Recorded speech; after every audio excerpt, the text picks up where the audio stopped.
ঈদ প্রায় দুয়ারে, আর দুদিন বাদে ঈদ। রাজধানীর লক্ষ্মীবাজারে আপনাদেরকে ঘুরে দেখাচ্ছি। এই যে হচ্ছে ইসের সামগ্রী নিয়ে বসে আছে, এই যে এমএলএ সোনা, তারপর বাচ্চাদের, মহিলাদের, বয়স্ক মানুষ, সব শ্রেণীদের নিত্যপণ্য। এখানে হচ্ছে কানের দুল, তারপর চুড়ি, তারপর মোটামুটি সব শ্রেণীর এখানে ক্লিপ, তারপর মাথা ব্যান্ড, এইগুলো সবাই নেওয়ার জন্য লক্ষ্মী বাজারের মোটামুটি এই পাশে কখনো আগেই পরে এই দোকানগুলো ছিল না ঈদ উপলক্ষে।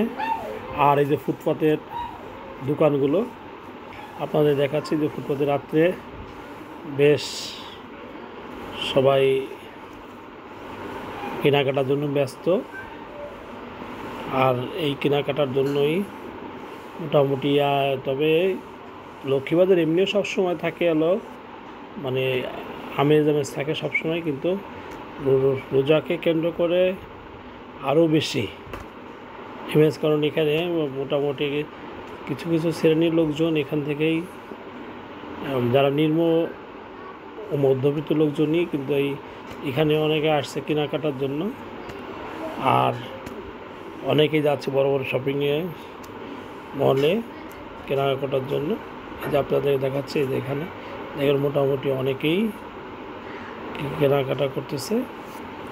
তবে ফুটপাত আর বড় দোকানের ভিতরে যে দাম যে বেশি একটা ফারাক তা না, কিন্তু অনেকে যারা বোঝে তারা কিন্তু ওই বড় মার্কেটে চলে যায়। ফুটপাতে কিন্তু অনেক সময়ই দামও বেশি নেয়, যা অনেকে বুঝতে পারে না। কারণ অনেক সময় যে ফুটপাতে একটা 3 পিস 2000-3000 টাকা চায় বসে, পরে দেখা যায় 800, পর 600 টাকাও বিক্রি করে, 1000 টাকা বিক্রি করে। এইভাবেই যাক আপনাদেরকে দেখালাম। সবাই ভালো থাকেন, সুস্থ থাকেন, আল্লাহ হাফেজ। আর নতুন নতুন ভিডিও দেখতে